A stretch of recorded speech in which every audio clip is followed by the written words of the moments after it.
propuestas de movimientos alternativos que se construyen contra el sistema o más allá del sistema, pero bebiendo de las fuentes de la tradición y no bebiendo de fuentes ideológicas contemporáneas. El título de la ponencia es Distopía, Tradición y Mannerbund. Distopía, que va a hacer referencia al propio mundo moderno, tradición, que va a hacer referencia al antídoto frente a esa distopía, y Mannerbund. Mannerbund es un término que se utiliza en los estudios históricos para hacer referencia a las hermandades guerreras de la Edad del Bronce y sobre todo de la Edad del Hierro. La Mannerbund fue un pilar fundamental de mi tesis doctoral sobre la tradición guerrera del mundo hispano-céltico y considero que, vista en distancia, la Mannerbund nos puede dar claves a la hora de organizar esas comunidades alternativas, entre comillas alternativas, frente al globalismo y la posmodernidad. Pues estas jornadas también tienen que ver con ese confrontar el globalismo desde el ideal comunitario. Bien, pues hecho este planteamiento general, veamos. Lo primero que quiero decir es que en gran medida, la batalla cultural, ideológica e incluso espiritual es la verdadera batalla política de nuestro tiempo. Más allá de la batalla política en su sentido más mediático, en su sentido más inmediato, relativo a partidos, votaciones y demás, hay un conflicto de fondo, hay una batalla de fondo que tiene carácter cultural, ideológico e incluso espiritual. Y esa sería la batalla política por excelencia. ¿Por qué? Porque lo que se está poniendo sobre la mesa es un horizonte cada vez más subversivo, nihilista y disfuncional en torno a la idea de sentido, de propósito y de horizonte de la existencia humana. Es decir, se está lesionando aquello que de manera natural, en la naturaleza humana, apunta hacia un sentido, un propósito y un horizonte de existencia. Todo ello está saltando por los aires, se está dinamitando y se llega incluso a poner en conflicto, en época contemporánea, la propia cuestión de qué cosa es el hombre, qué cosa es el ser humano. Pensemos en todas las ideologías que han surgido relativas a la llamada autodeterminación de género. La autodeterminación de género. Creo que nunca en la historia de la humanidad habíamos llegado a semejante dislate de exacerbación de la subjetividad, ¿no? Lo que yo siento y lo que yo pienso es la verdad de las cosas. Bueno, pues no. Lo que tú piensas o lo que tú sientas no tiene a lo mejor nada que ver con la verdad de las cosas. Entonces, la batalla cultural, ideológica e incluso espiritual es la batalla de nuestro tiempo. Es una batalla sobre el sentido, el propósito y el horizonte de la existencia humana. Es casi una batalla sobre qué cosa es el ser humano, qué cosa es el hombre. Y aquí se podría decir que hay como una confrontación entre dos puntos de vista que tienen una larga memoria en la tradición espiritual europea y en general en la tradición sapiencial. Y es que fijémonos, la tradición dice, la verdad os hará libres. La verdad os hará libres. La libertad es condición de conocimiento y realización de la verdad. Bien, pues nosotros hemos oído a un presidente del Gobierno en España, a Rodríguez Zapatero, decir la libertad os hará verdaderos. Literalmente dijo, os han contado que la verdad os hará libres, yo os digo, la libertad os hará verdaderos. Rodríguez Zapatero es verdad que muchas veces da en apariencia a lo mejor la imagen de resultar bobo o un poco necio, ¿verdad? Pero eso es una cuestión secundaria. Nos da igual si aparenta o no aparenta ser bobo o necio. Lo que está claro es que en esa frase dejó bien claro el espíritu de nuestro tiempo, ¿verdad? Frente a la verdad os hará libres, yo afirmo la libertad os hará verdaderos. Por eso digo que se está atentando directamente contra la idea del principio de sentido, propósito, horizonte de existencia humana, qué cosa es el hombre. Frente a la verdad os hará libres, que implica la necesidad de saber y comprender el orden del ser y la verdad de las cosas, la libertad os hará verdaderos. La libre expresión de la subjetividad es el horizonte de sentido. Bien, como ves, son dos posturas antitéticas. Son las posturas antitéticas que van de la cosmovisión tradicional, en el sentido eminente de este término, el sentido perenne de la palabra tradición, de cosmovisión espiritual del hombre, la vida y el mundo, frente al horizonte puramente moderno, cuya consecuencia última al final es que te surja un presidente del gobierno en una nación occidental como España diciendo la libertad os hará verdaderos. Hasta tal punto, por eso digo, que esta es una batalla cultural, ideológica e incluso espiritual, antes que política en el sentido más superficial y inmediato del término. Es una batalla sobre los sentidos, los propósitos y el horizonte de la existencia humana. Ahora, esta batalla efectivamente no se desarrolla entonces tanto votando o no votando, subiendo impuestos, bajando impuestos, legislando sobre la vivienda o legislando sobre lo que fuera. No ocurre tanto ahí como en la elaboración de un discurso, la elaboración de una narrativa y concepto de las cosas que nos vamos a dar y en torno al cual vamos a generar sociedad. Esto es muy importante. Como la batalla tiene esa dimensión cultural, ideológica e incluso espiritual, la narración, el discurso que nos damos sobre qué cosa es el hombre, qué significa la vida, qué significa la sociedad, acaba jugando un papel fundamental. Pues es ese discurso y esa narrativa la que da el marco en el cual se van a desarrollar los debates. Quiero decir que esa narrativa, ese discurso sobre el sentido de las cosas y en torno al cual se pretende generar sociedad, lo que genera es un marco político, vamos a decir, de peso cualitativo, no de peso cuantitativo. Lo cuantitativo son los votos. Este tiene más, este tiene menos, tantos millones de votantes, tantos millones de votantes.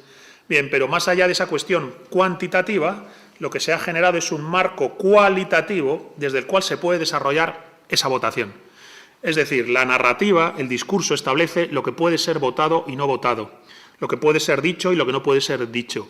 Establece el marco en el cual vamos a medir y pesar la cantidad de votos, pero al mismo tiempo establece la frontera a partir de la cual lo que queda al otro lado es anatema. El anatema general es el llamarte fascista, extrema derecha, ultraderecha, regresión democrática. Aquí yo invito a que escuchéis en su programa de podcast La Base a Pablo Iglesias, que de algún modo ejerce, entre comillas, de sumo sacerdote de esta narrativa, pues él no tiene ya peso político cuantitativo, obviamente Podemos ya no tiene peso político cuantitativo, pero sí ha conseguido tener peso político cualitativo. Ha dado un marco fuera del cual solo queda la oscuridad. Y entonces él no tiene reparo en abiertamente señalar como extrema derecha, ultraderecha, fascista, etcétera, a cualquiera que está más allá de ese marco, cualquiera que está al otro lado del marco de la narrativa hegemónica que se ha querido poner y que se basa en la libertad os hará verdaderos y no se basa en la verdad os hará libres. Entonces no es una cuestión menor. A día de hoy, cuando te llaman fascista, extremista, ultraderecha, lo que sea, todo ese tipo de términos, en realidad lo que están usando es esas palabras no como una categoría política, sino como una categoría moral. Cuando te llaman ultraderecha, extrema derecha, fascista, no están describiendo ninguna ideología política. Están haciendo referencia a una categoría moral de los malditos, de los herejes, de los que son anatema, de los que están fuera de esa narrativa y discurso que establece qué son las cosas y cómo vamos a galvanizarnos y organizar la sociedad en torno a esa narrativa respecto de qué son las cosas, qué es la vida y qué es el hombre. Por tanto, la batalla cultural, ideológica y espiritual es fundamental. Es fundamental. Es a mi entender, la más relevante. Este marco que se ha creado de carácter político cualitativo, que establece lo que es lo bueno y lo malo, lo que está dentro y lo que está fuera, podríamos sintetizarlo. Esto se puede desarrollar mucho más, yo lo voy a sintetizar en 4 polos. Se puede sintetizar en 4 polos o puntos fundamentales, que son globalismo, posmodernidad, democracia y derechos humanos. Estos serían los 4 pilares mediante los cuales se carga de razón la subversión. El horizonte subversivo de la libertad os hará verdaderos se carga de razón a través de los pilares del globalismo, la posmodernidad, la democracia y los derechos humanos. ¿En qué sentido? El globalismo es la homogenización de todas las cosas a través de la economía, ya sea una economía más o menos de mercado, ya sea una economía más o menos intervenida. Lo que se pretende es la homogenización de todo, en su base raíz, en su elemento troncal, a través de lo económico, de la consecución de los estándares de bienestar del mundo contemporáneo. Entonces, el globalismo es el imperio del dinero para la homogenización de todas las cosas. En segundo lugar, la posmodernidad es la relativización de cualquier principio del orden del ser. Se niega que exista el deber ser. No existe el deber ser de las cosas, no existe la verdad de las cosas, no existe el orden del ser. Independientemente de que haya evidencia empírica de que existe el cromosoma XX en el masculino y el cromosoma XY en el femenino, independientemente de la biología, se afirma la autodeterminación de género. Entonces, la posmodernidad niega que exista el orden del ser. En términos de tradición sapiencial, niega que exista el Dharma. El Dharma es una palabra de la tradición indoeuropea de Oriente que tiene que ver en parte con la idea de cosmos y de ordo del mundo grecolatino, pero lo trasciende, va incluso más allá. pues está hablando de un orden que abarca todas las cosas, que se manifiesta en formas concretas para cada persona, para cada circunstancia. Y entonces el mundo adármico, el mundo contrario al dharma, contrario al orden, es el mundo de la edad oscura, es el mundo del Kali Yuga. Las ideologías posmodernas, en su relativización de cualquier orden del ser, en su relativización de cualquier cosa, menos de la propia posmodernidad, serían profundamente adármicas, serían contrarias a cualquier principio de orden, autoridad y jerarquía. Entonces, la posmodernidad como elemento profundamente disolvente. O luego la democracia que no es entendida como un sistema de gobierno.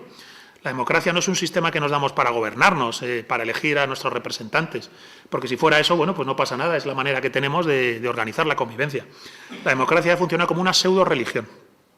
Como una pseudo-religión que, más que hacer una medición cuantitativa de votos para establecer gobernantes, lo que establece también es una especie de horizonte moral, de tal modo que ser demócrata es estar por el bien, por lo correcto, por el progreso, y cualquier cosa que ponga en duda que la democracia sea algo más que un sistema de organización de la convivencia, bueno, pues ya es anatema, ya es herejía.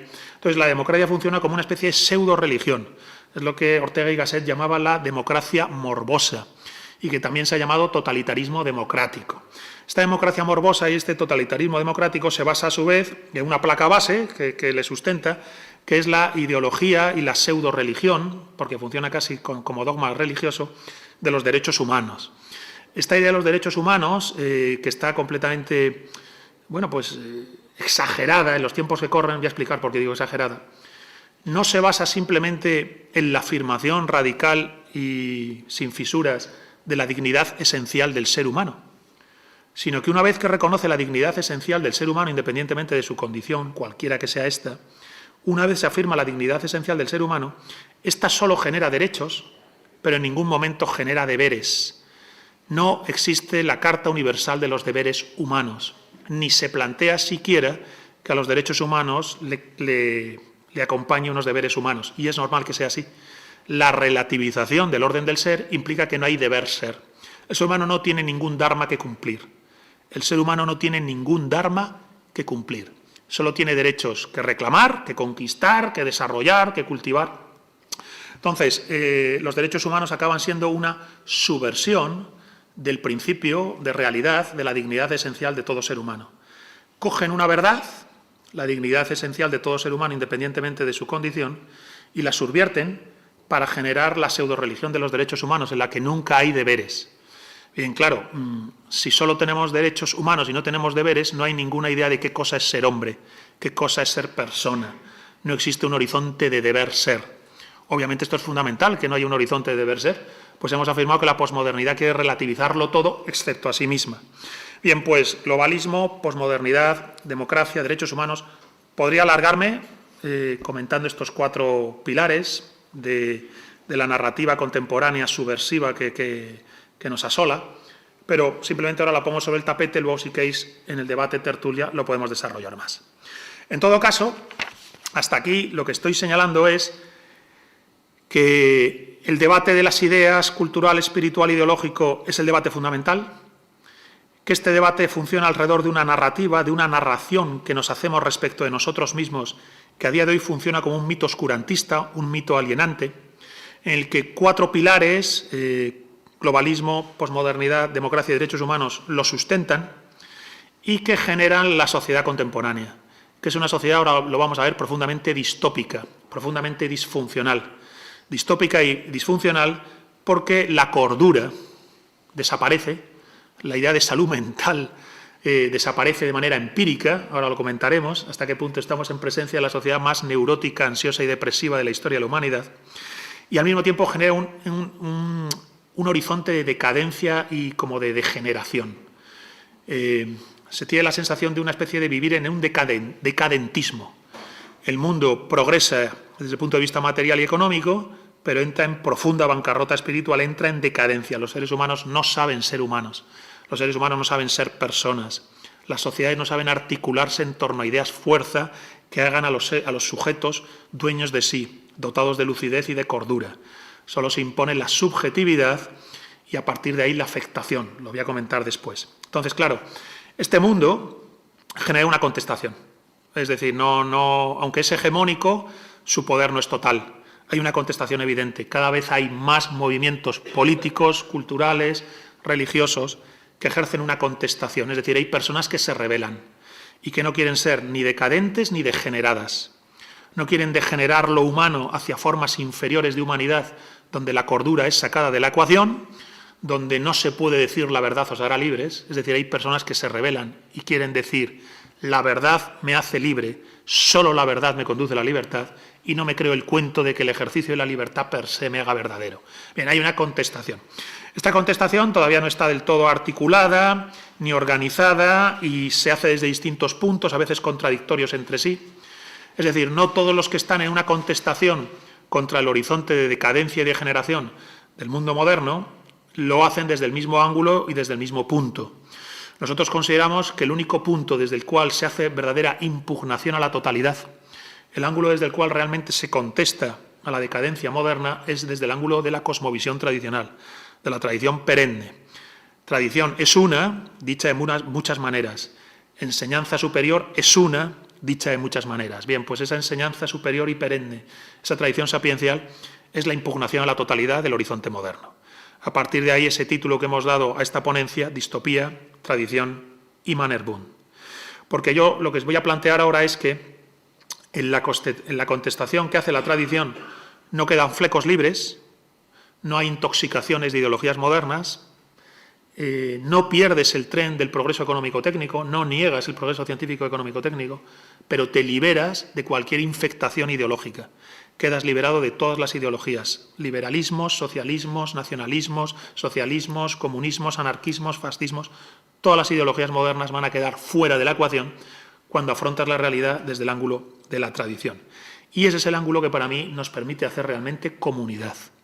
Y nos permite hacer comunidad en su sentido mayúsculo, que es el de la hermandad guerrera, el de la Mannerbund, el de los hombres y mujeres fuertes, unidos para ser fuertes, libres, quedar completamente independientes de los procesos de decadencia y degeneración y sólidos doctrinalmente sin depender de ninguna doctrina o ideología moderna. Entonces, a partir de aquí, voy a ir comentando un poco más a detalle esta idea de distopía, tradición y Mannerbund, una vez dado el marco general en el que me muevo y el marco general en el que estoy desarrollando esta ponencia.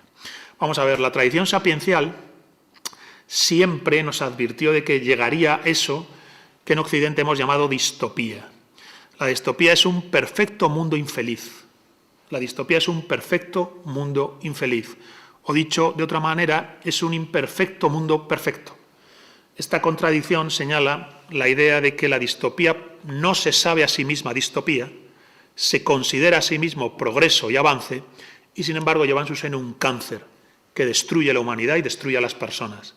Y no es que las destruya físicamente en una especie de holocausto universal, sino que las destruye por dentro, en un horizonte de gran necedad, de ofuscación colectiva. Vuelvo a subrayar aquí que disparates como la autodeterminación de género han sido impensables hasta hace nada en la historia de la humanidad. La autodeterminación de género sería un rasgo característico de este horizonte distópico. Se considera progreso lo que no es sino una autodestrucción del autoconocimiento, del saber qué cosa es ser el masculino, qué cosa es el femenino, qué cosa es el género, qué cosa es el hombre, qué cosa es la mujer. Entonces, la tradición sapiencial siempre advirtió de la distopía, a la cual llamó, como hemos hablado muchas veces, los que a lo mejor no seguís, el famoso Kali Yuga de la tradición sapiencial de Oriente, del Sanatana Dharma, la edad oscura, la medianoche del mundo, la edad del hierro, la edad del lobo. Prefiero el concepto Kali Yuga porque es ahí donde más se ha cultivado y desarrollado qué implica el Kali Yuga. Creo que la mejor manera de entender la edad oscura es apelar a los textos sapienciales de la India que describieron y hicieron un ejercicio de discernimiento muy fino respecto de cómo funciona esta medianoche del mundo por la que ahora transitamos.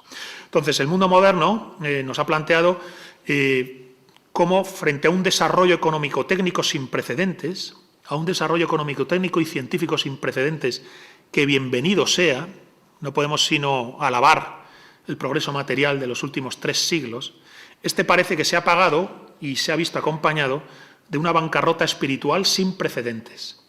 Como nunca antes, el ser humano ha entrado en bancarrota espiritual. Daría la impresión de que el mundo moderno es un mundo de progreso decadente, al que los más altos y bien hallados avances materiales, científicos y técnicos se le ha acompañado de la proliferación del tipo humano más vaciado de solidez espiritual de la historia de la humanidad. El hombre moderno es un hombre desnortado, neurotizado, alienado, afectado, deprimido, ansioso, idiotizado, masificado, débil de mente. La posibilidad del hombre ofuscado y débil siempre ha existido. No ha habido civilización ni época de la humanidad que no se haya visto amenazada por el horizonte de la debilidad de alma, por la desarticulación de la persona desde dentro. Pero como nunca antes, una civilización había hecho de dicha desarticulación su horizonte antropológico. El tipo humano que propone el progreso moderno es el tipo humano desarticulado, vaciado de gobierno de sí, vaciado de señorío de sí. En este sentido nos encontramos con una civilización contemporánea en la que no falta inteligencia y talento para todo tipo de ingenios tecnológicos, avances científicos o inteligencias finas y agudas para el manejo de las finanzas o incluso para lo que sería la dialéctica parlamentaria. No falta inteligencia para eso. Pero para todo lo que tiene que ver con la sabiduría, con la autocomprensión y el autoconocimiento, para todo lo que tiene que ver con las éticas y disciplinas del honor, para todo lo que tiene que ver con la grandeza de alma, para todo eso es al revés. Daría la impresión de que el mundo moderno ha quedado capado y emasculado. El hombre moderno del común desconoce en este sentido cualquier idea relativa a sabiduría, autoconocimiento y gobierno de sí, y desconoce cualquier horizonte de dignidad basada en el honor, la nobleza, la honra, el desprecio a todo lo que es puro culto a la materia o a la riqueza, y una especie de orgullo y honra interior independientemente de cuáles sean las circunstancias vitales y materiales en las que te encuentres. Esa especie de autarquía interior, de autarquía del alma, ha sido sacada de la ecuación y se genera un hombre que es todo lo contrario.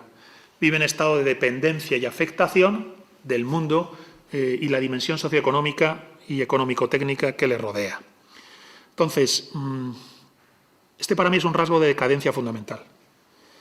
El nivel bajísimo de conciencia de sí que tiene el tipo humano que genera la civilización contemporánea. El tipo humano de la civilización contemporánea tiene una vida interior disfuncional y alienante, en el cual, y se ve a día de hoy, no ya solo en los medios de comunicación, en algunas veces datos que aparecen en periódicos sobre consumo de ansiolíticos, antidepresivos, de lesión psicológica, y nos damos cuenta de que hemos creado una civilización que efectivamente a un máximo desarrollo económico-técnico le ha acompañado una humanidad del desasosiego, la ansiedad, el desánimo, el enfado fácil y gratuito, la sensación de carencia o de vacío, la bulia, el insomnio, la polarización en los discursos y en los debates, la bajeza, la fatuidad. Es decir, creo que también es justo plantearnos que hay que considerar a las civilizaciones, a las épocas, a las culturas, por el tipo humano que generan. Y el tipo humano que genera el mundo moderno es el tipo humano más débil y cochambre que ha habido nunca en la historia de la humanidad.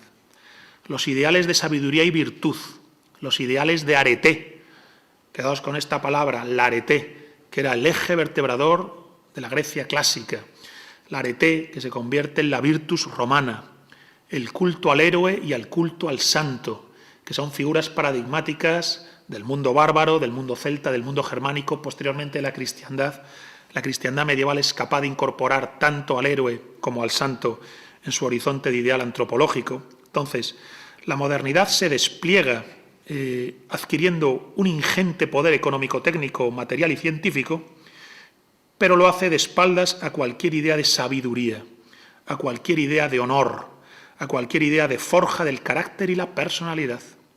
Y pretende efectivamente que no hay verdad que te haga libre, sino que solo hay libre ejercicio de la pulsión, de la inquietud, del apetito, del sentimiento, para obtener el hecho de ser verdaderos.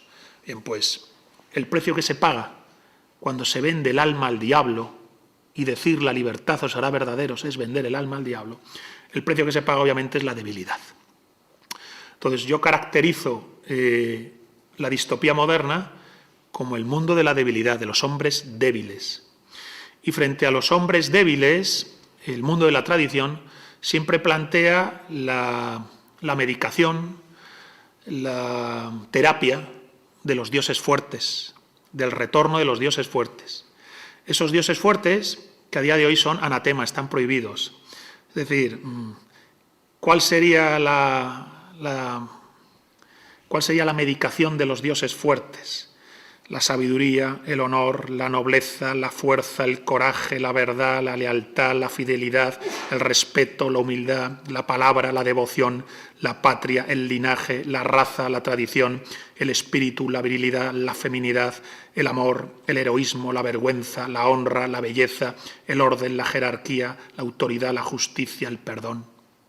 Esos son los dioses fuertes, que están como elementos troncales en todas las tradiciones premodernas, en todo el mundo tradicional premoderno, independientemente de la forma religiosa que adopte. Sin embargo, el mundo moderno es un mundo imbécil, profundamente idiotizado, que considera que los dioses fuertes son una cosa que ha de ser dejada atrás para que el libre albur de la pulsión, del sentimiento, de la emotividad, de la subjetividad, pueda desplegarse. En este sentido, he dicho que la distopía es un mundo perfectamente infeliz que no sabe que lo es. El mundo moderno, si tú hablas con un moderno, si tú hablas con alguien que abraza las ideologías de la modernidad, está convencido de que como mucho hay que corregir elementos accesorios, pero en lo esencial el mundo moderno funciona.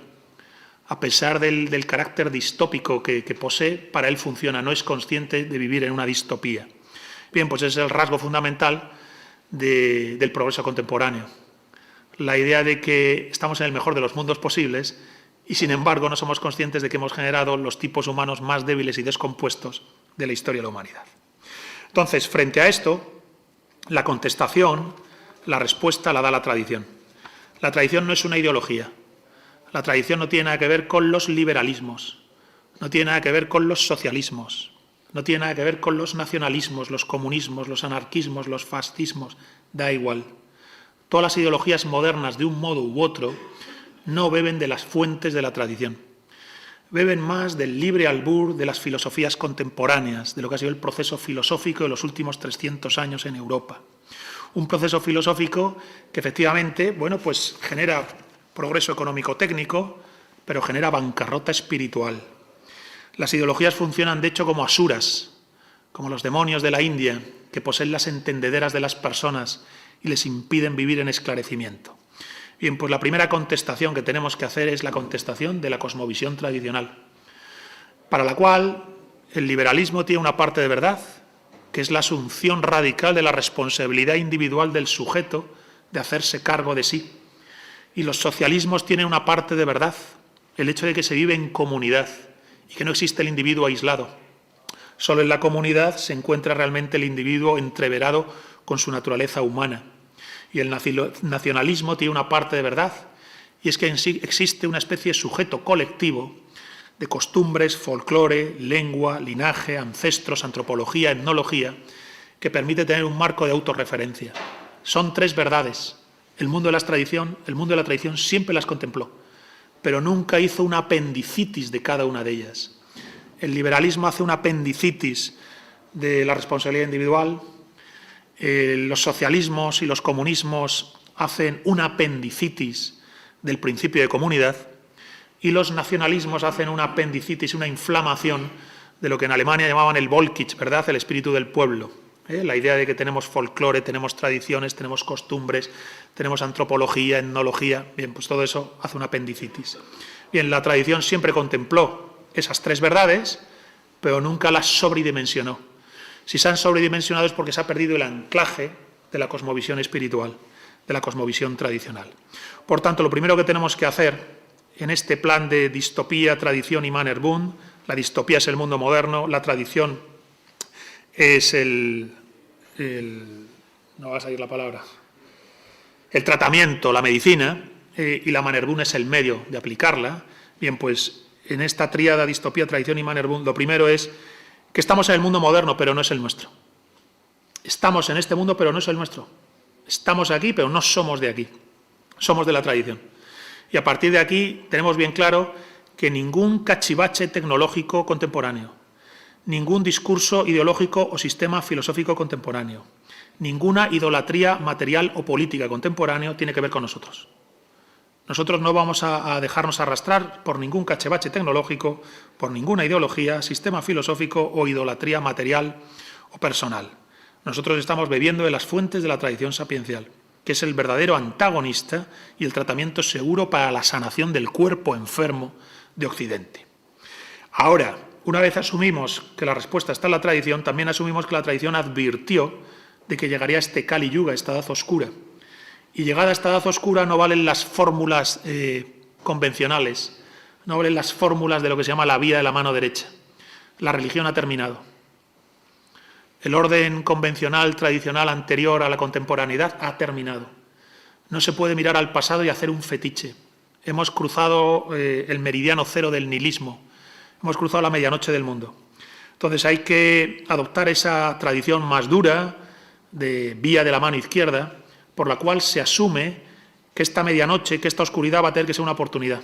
En lugar de tomarla como algo que confrontamos, es algo que aprovechamos. Tenemos que aprovechar esta medianoche del mundo para forjarnos, para decantar justo lo contrario, para preparar en nosotros, gracias a esta especie de prueba de fuego a la que estamos sometidos, para preparar en nosotros la espada que corta el nudo gordiano del nihilismo contemporáneo. Y es aquí donde aparece el ideal de Mannerbund. La Mannerbund, como he dicho antes, la estudié para mi tesis doctoral. Son las hermandades, las cofradías guerreras de la Edad del Hierro, del mundo celtibérico, del mundo germánico, del Comitatus germánico, del Drut escandinavo, de las leyendas de Fionn en Irlanda, de la hermandad ibérica, de la Devotio, y que se prolonga en la Edad Media con los 300 del Cid Campeador que le acompañan en el destierro. Bien, la hermandad guerrera es una hermandad que se da solidez a sí misma. No depende del mundo externo para ser sólida doctrinalmente, pues tiene en el pilar de la sabiduría, el valor y el honor, la construcción del sujeto.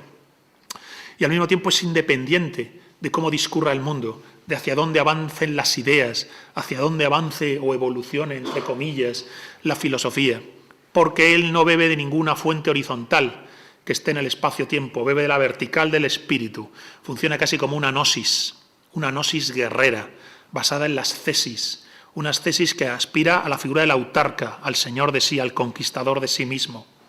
Bien, pues creo que nunca antes en la historia de la humanidad se nos había ofrecido un desierto tan áspero para construir Mannerbund, para hacer fuerza interior. Frente al lamento que podríamos hacer desde una perspectiva pasiva, frente al lamento que podríamos hacer por estar en el Kali Yuga y decir todo está perdido, solo quedan ruinas, nosotros le damos la vuelta a la tortilla y decimos, precisamente porque se cruzó la medianoche del mundo, precisamente porque ya estamos en el meridiano cero del nihilismo, esta noche ya no es una cosa de la que lamentarnos, la noche que se cierne sobre nosotros, sino es una oportunidad.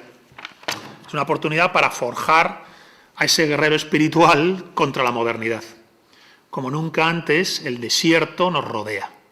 Como nunca antes el bosque oscuro del camino del héroe que mencionaba Joseph Campbell está enfrente nuestro. Entonces, en la llamada a la Mannerbund se hace una llamada a la comunidad conforme a ese ideal guerrero, que uno se puede aplicar a sí mismo, individualmente, pero que por supuesto tiene que saber articular con sus iguales. Como dice Juan Pablo Vitali, el poeta argentino que ya falleció, que decía aquello de convertir el asco en acero y salir al mundo a buscar a nuestros iguales. Convertir el asco en acero y salir al mundo a buscar a nuestros iguales. Bien, ese asco que se convierte en acero es aprovechar la medianoche, el Kali Yuga, para ser fuertes. Y ese salir al mundo a buscar a nuestros iguales es el aullido del lobo, que busca a los otros lobos para hacer manada y mantenerse al margen de los perros pastores y de las ovejas pastoreadas. Bien, pues en gran medida esa es la oportunidad que nos da la decadencia contemporánea. En este sentido tengo aquí una frase de Évola, de Julius Evola, que apunta en esta dirección cuando dice: así se mide la fuerza de un hombre. Se va a saber llevar la vida a través de un mundo donde ya no hay sentido, ni verdad, ni propósito, ni ley, ni justicia, y sin embargo no perder las ganas de vivir. Bien, esos vamos a ser nosotros, los que vivimos en un mundo donde ya no hay sentido ni verdad, donde todo es desorden, donde no hay ningún principio de autoridad, jerarquía y orden, y sin embargo no vamos a perder las ganas de vivir porque lo vamos a aprovechar como si fuera una oportunidad para convertirnos en esos licántropos del fin de los tiempos que tienen que dar la vuelta a la tortilla y, bueno, pues acabar con los perros pastores y con el rebaño. Dejadme que lea en este sentido un pequeño fragmento de mi último libro, Hispanofilia, España frente a su destino. Este es un libro en el que se confronta en gran medida la decadencia contemporánea en la forma concreta que adopta esta decadencia en nuestro país, en España. Una decadencia que tiene que ver con el globalismo, la posmodernidad, la democracia morbosa y la religión de los derechos humanos, pero que también tiene que ver, obviamente, con la anti-España, con la balcanización y el separatismo. Pero frente a esta España inane que pretende que nos disolvamos en el globalismo y frente a esta anti-España que pretende fragmentarnos y balcanizarnos en el nacional separatismo, yo no pongo sobre el tapete ideologías modernas, sino que analizo el problema desde la doctrina tradicional y pongo como respuesta elementos de la doctrina tradicional. Entonces, hay un apartado que se llama Ideal de sentido heroico de existencia e ideal de comunidad orgánica. Y dice así: confrontación con el lucro a partir del ideal heroico. Esfuerzo y servicio desinteresado conforme a un horizonte de integridad personal, bien común, verdad de las cosas y orden del ser, para la restitución del propio sentido de comunidad y de protección de ésta ante toda infectación del mero interés de parte y las meras subjetividades de los individuos. De acuerdo todo ello y a su vez a la idea de un todo orgánico, jerárquico y al mismo tiempo complementario, que sea capaz de tener potencia espiritual para generar adhesión y galvanizar alrededor suyo a la sociedad.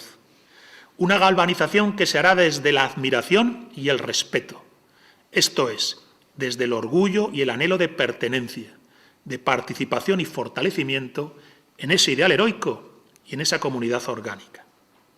Todo esto que digo aquí no son palabras vacías ni un brindis al sol. Es la consecuencia del ángulo desde el cual confrontamos nuestro tiempo y su decadencia. Es la mirada fruto de la profesión de fe de a quienes las tierras baldías del nihilismo moderno no les ha extirpado el espíritu ni partido en dos el alma, sino que muy al contrario, y como si fuera una prueba iniciática, les ha supuesto un proceso de purificación y de liberación, en el sentido de que el absurdo y el vacío posmoderno podrán haber sido destructivos, pero solo y en realidad en aquello que podía ser destruido, o aquello que era solo utopía alienante de felicidad pequeño burguesa. Y entonces el velo ha caído, y todo esto que ha sido destruido y que era utopía alienante, podemos dejarlo atrás, para afirmar a partir de aquí el principio de un realismo heroico, de una existencia vivida como atanor alquímico, en la que el Kali Yuga moderno no será sino la oportunidad para la forja de un nuevo tipo humano al cual estará destinado un nuevo tiempo por llegar. Es la forja de una figura paradigmática como de guerrero espiritual en la medianoche del mundo, cuyo marco abarca todas las facetas de la existencia y cuya insistencia es arribar al punto cero del nihilismo y de todos los valores del mundo moderno y de todos sus epígonos decadentes en la posmodernidad. Llegar a ese punto para pulverizarlos y dejarlos atrás, como una mariposa que abandona la crisálida y emprende el vuelo. Es decir, la idea de que efectivamente el mundo moderno es una distopía, es la medianoche del mundo, la tradición es el antídoto, no me salía antes la palabra, la tradición es el antídoto, y la manera de tomarnos esa medicación es la Hermanerbund, es la cofradía guerrera, es la hermandad que cultiva la fuerza interior, la sabiduría y el honor. Muchas gracias a todos, muchas gracias por su atención y ahora quedo a su disposición para lo que quieran comentarme al respecto.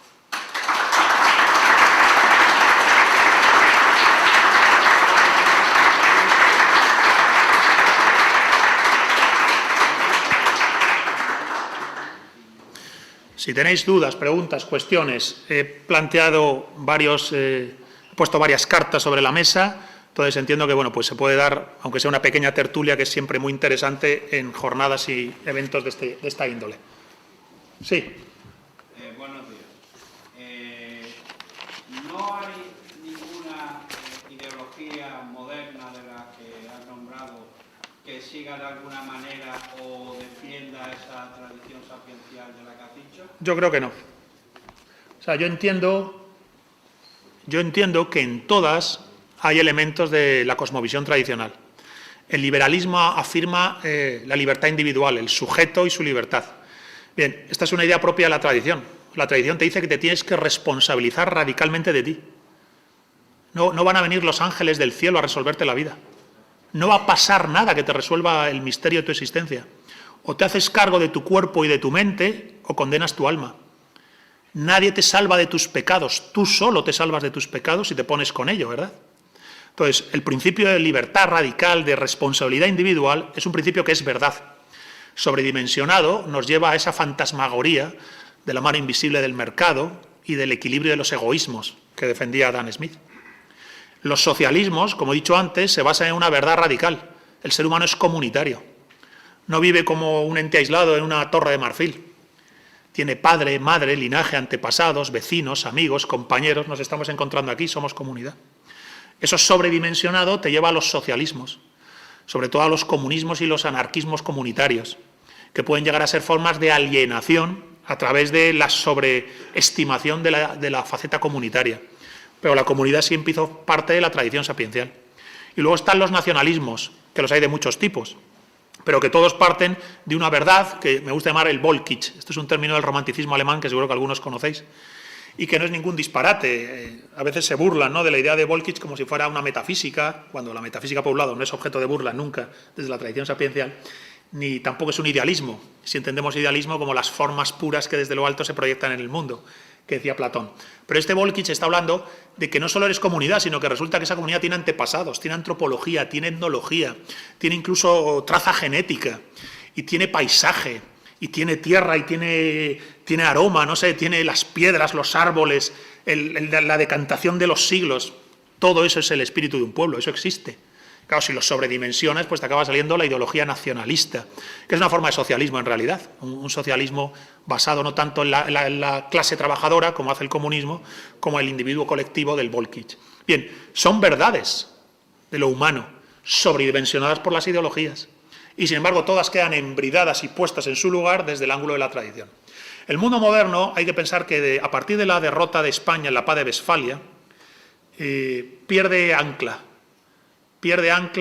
y permite desplegarse a sí mismo sin apenas deber nada al horizonte tradicional.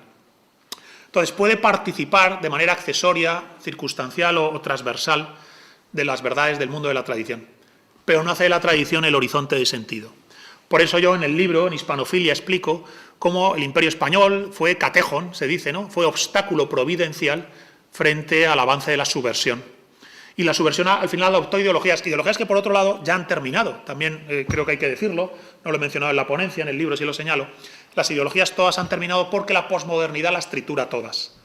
La posmodernidad es la gran ideología final que permite que cada exageración que ha hecho el liberalismo, el socialismo, los nacionalismos, cada exageración se consuma en la relativización de todo.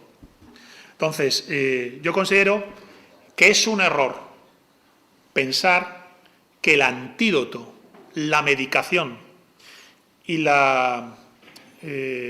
¿cómo se dice cuando te tomas un medicamento, no? La posología es, no me sale la palabra. La terapia mediante la cual te aplicas esa medicación pueda tener que ver con nada de las ideologías modernas. Hay que hacer una impugnación a la totalidad. Una impugnación a la totalidad. Entonces, frente a la línea horizontal de acontecimientos y de ideas, hay que ir a una vertical, a lo perenne que no cambia. Y aplicarse, además, el lugar natural de aplicarse la medicación, que es la hermandad heroica y guerrera. Incluso si es una hermandad puramente ascética, como de yogis, ¿verdad?, que se organiza en hermandad en el ashram, es lo mismo, es un guerrero hacia adentro. Entonces, por eso digo distopía, tradición y Manerbun. Y bueno, pues me estoy alargando, pero vamos, yo considero que no. Yo creo que hay que hacer un corte y todo lo que ha pasado en los últimos 300 años, meterlo ya a beneficio de inventario, aprender lo que haya que aprender de lo que ha pasado en los últimos 300 años y hacer un corte. Y decir, cruzada la línea cero del nihilismo, estamos en otra faceta y hay que pergeñar un nuevo horizonte. No podemos seguir bebiendo de ideologías. Yo estoy prácticamente de acuerdo contigo en todo lo que has expuesto, pero yo ideológicamente me considero absolutamente definido y creo que mi manera de pensar, mi manera de ver el mundo incluye tu visión absolutamente. Bueno, pues está bien. Entiendo que ha habido ideologías que han desarrollado esa dimensión.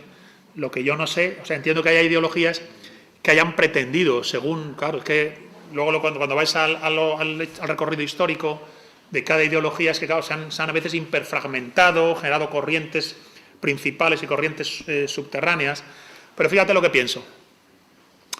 Todo lo bueno que tú vayas a encontrar en una ideología moderna desde la cual pretendas confrontar la decadencia es una perla que proviene de la tradición, no de la ideología per se. Es decir, en la medida en que la ideología pueda haber sido vehículo de la tradición, funciona. En la medida en que la ideología no sea vehículo de la tradición y responda a otro horizonte, da igual la que sea, no funcionará. Es decir, lo que salva a una ideología que tú quieras hacer tuya y desde la cual luchar contra la decadencia, si la observas en profundidad te das cuenta que lo que realmente la hace valiosa es lo que tiene de participación de los elementos troncales de la tradición eterna. Dime. Sí, bueno, muchas gracias, me ha parecido magnífica tu... Muchas gracias. Pero veo un problema. Sí, seguro, claro. La tradición, basarla se basa en lo sagrado. Exacto. Y lo sagrado no ha aparecido. Lo sagrado es lo principal. Yo he hablado cosmovisión espiritual, pero es verdad que a lo mejor en mi lenguaje he fallado. Sin la cosmovisión sacra del mundo y del hombre, si sacas de la ecuación lo sagrado, ya eres un moderno. O sea, la clave precisamente de la modernidad es que destruye. Exacto. Perdonar, entonces no he hecho bien mi ponencia, no me he explicado bien, porque efectivamente, no, es verdad, a lo mejor no he utilizado la palabra sacro. Pero es que eso es irrecuperable. Estoy pensando en Eliade, por ejemplo. Es irrecuperable. En Neura, incluso. Él lo dice. Bueno, está en todo. Es que es irrecuperable, entonces. Y lo que tú propones, y te estoy metiendo el dedo en el ojo, perdóname. No pasa nada. Lo que propones puede convertirse, ese grupo, esa comunidad guerrera, puede convertirse en una comunidad guerrera nihilista, igualmente. No. Una banda de grupos. ¿Estás hablando de? En una banda de grupos de la naranja mecánica se puede convertir. Claro, ¿por qué no? No, vamos a ver. Porque ellos no tienen el enfoque sagrado. No, vamos a ver. Lo primero es que si no hay enfoque sagrado, estás en la modernidad. Así que sea cual sea esa hermandad, si no hace de la dimensión sacra el horizonte de sentido y el eje vertebrador de todas las cosas, será una banda de lo que sea, de modernos haciendo pesas en un bosque, pero de modernos. Así que lo sagrado es lo primero. Ahora, la cuestión aquí que se plantea, y esto es lo doloroso de nuestro tiempo, lo que hay que afrontar es que los vehículos tradicionales que desarrollaron esa dimensión sacra, las religiones al uso, han terminado. La religión, en el sentido horizontal, ha terminado. El mundo moderno ha conseguido hacer una ruptura. De tal modo que yo llego a decir que no se puede ser neocelta, neoodinista, neotemplario, neocarlista, me atrevo a decir que no se puede ser casi ya ni neocatólico. Se ha producido un corte. Entonces, ese corte hay que aprovecharlo. En lugar de caer al barranco que provoca el corte, tú tienes que decir, se ha roto la línea horizontal. Pero hay que recordar que todo lo que aparece en la línea horizontal es reflejo de la vertical. No hay nada que ocurra en el mundo que no sea reflejo de lo supremo. Entonces, Dios no se aparta. Tradición hay una, y se dice de muchas maneras. Enseñanza hay una, y se dice de muchas maneras. Bien, pues las muchas maneras todas han perdido, todas han terminado. Pero la una, no. Y la una no está fuera, está dentro. Es decir, despierta en ti. Por eso la importancia de las cesis. En la Manerbún, en la Hermandad Guerrera, lo importante es las cesis, la purificación interior. el descubrimiento dentro de ti de la tradición. La tradición ya no es algo simplemente que se enseña, sino es algo que despierta. Ya no es un tradere que se te ha dado porque el mundo moderno ha querido cortar esa mano y que nada se te dé. El mundo moderno pretende que nada te sea entregado, cuando en realidad hay algo dentro de ti que no puede ser robado. Por eso en la Mannerbund, ya en la edad del hierro funciona así, es tan importante el despertar del guerrero interior. Un guerrero que no solo tiene que ser entendido en términos de guerrero furibundo, que va con el hacha. Estamos hablando de una cuestión interna, ¿verdad? Aquí apelo, por ejemplo, a la obra de Antonio Medrano, que seguro que algunos conocéis. Su libro La lucha con el dragón, que está hablando precisamente de eso. O su libro La vía de la acción, que está hablando también de eso. Entonces, por supuesto, la dimensión sacra es el punto de partida y el punto de llegada. Si se saca de la ecuación, ya serás un moderno. Igual crees que haces ascesis, pero lo que estás haciendo pues es eso, sales a correr por el bosque y luego enciendes una fogata por la noche con tus hermanos y te flipas. Pero era una cosa diferente lo que se quería articular desde el hombre de la tradición, ¿verdad? Entonces, lo que pasa es que eso nos aboca a una situación muy difícil, porque has quedado, por decirlo así, a la intemperie. El mundo moderno ha pretendido dejarte a la intemperie. La mano que te legaba la llave, la mano que te entregaba la tradición, se la han cortado. Ese es el corte moderno. Por eso el ser humano está neurotizado. Por eso el ser humano está sin referente, ha perdido el ancla. Vale, pues has perdido el ancla, pero no te preocupes, porque hay un ancla que no se pierde. Hay una vertical del espíritu que no se va. Y esa es la que se cultiva en el ámbito de la ascesis guerrera de la Mannerbund. Más cosas. Dime. ¿Qué interpretación das a algo que te voy a plantear? Has dicho que estamos en el Kali Yuga, en el fin de los tiempos, y en un punto ya de no retorno, por lo cual hay que descartar cualquier actividad política o de cualquier tipo que se base en la reacción. Es un poco la postura de Ébola, ¿no?, de cabalgar el tigre, de que hemos llegado ya a un momento que casi es mejor acelerar el proceso de decadencia. Bueno, yo lo que venía a decir es que la acción política... Yo estoy hablando, pero yo he empezado diciendo discurso, he dicho, ojo, la política de hoy es una batalla cultural y espiritual. Entonces es más apartarte del partido, los votos, lo cuantitativo, sino ir a lo cualitativo. Pablo Iglesias ganó la partida en lo cualitativo. España a día de hoy se mueve en un marco de coordenadas ideológicas que parece que han sido dadas por el proceso de la Podemia y el 15M. De tal modo que en España vamos a legislar sobre la ideología de género y no sé cuántos disparates y no va a pasar nada.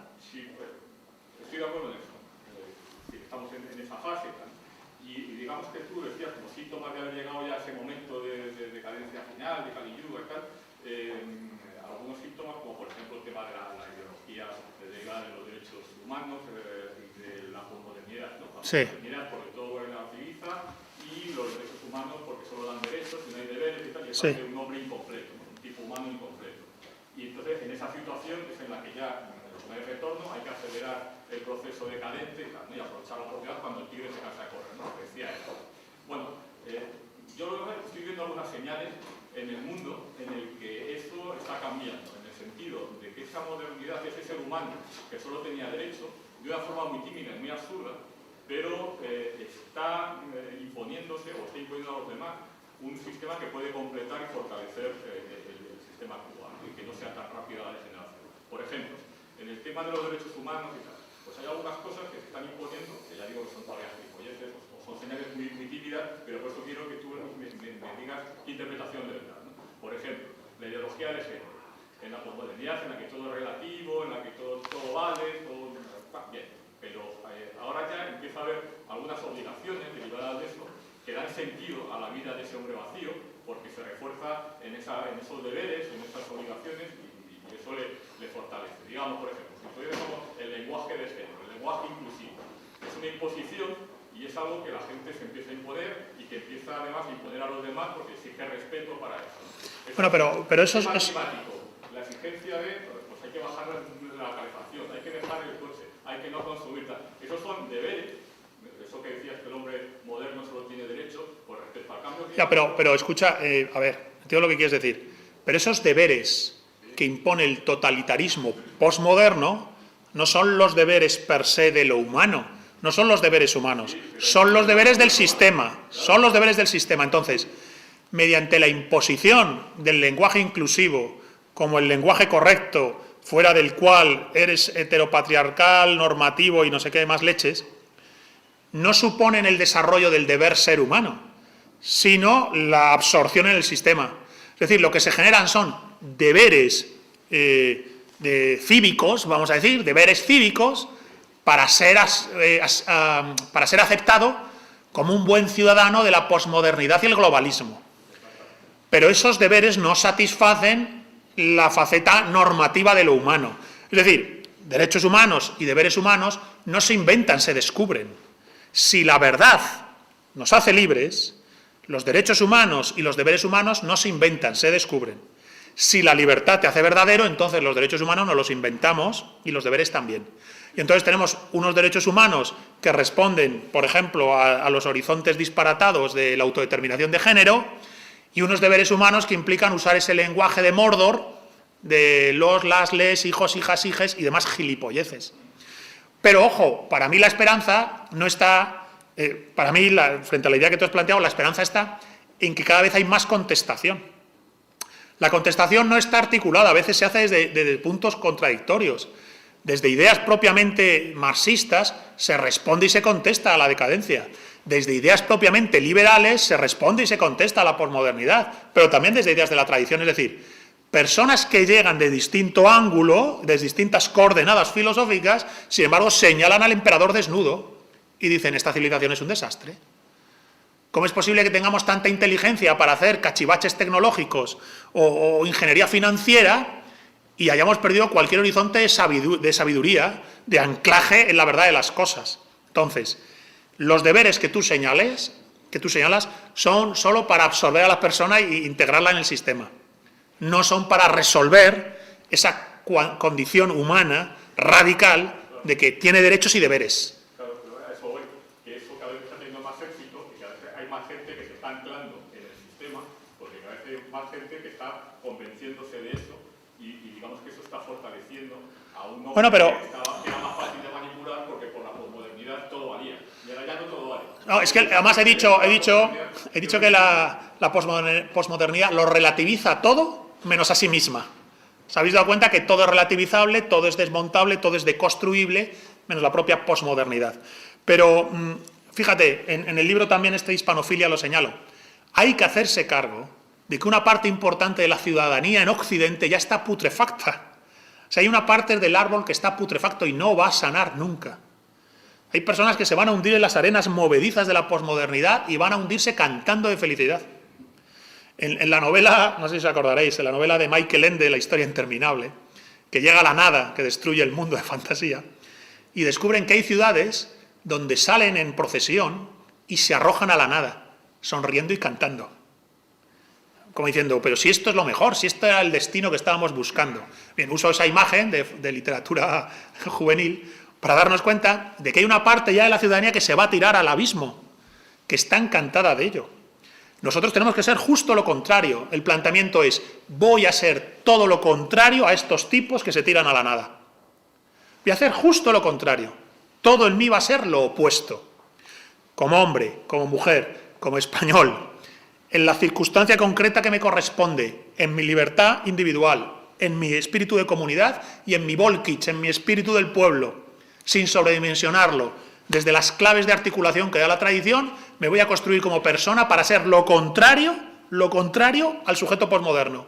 Y no voy a vivir ni alienado, ni ofuscado, ni ansioso, ni depresivo, ni afectado, ni enfadado, ni depresivo, ni leches.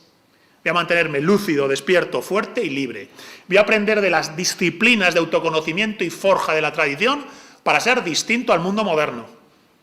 Todas las sociedades tradicionales, antes de que entren en su proceso de decadencia, que es cuando se vuelven sociedades puramente devocionales, güelfas, que decía Ébola, antes de que la tradición se vuelva güelfa, siempre se basa en un ideal de ascesis, que se pueda aplicar, fíjate, en técnicas de meditación y autocontrol mental, en técnicas de foco y de centro de gravedad para surfear la ola y cabalgar el tigre, sea cual sea la circunstancia en la que te encuentras.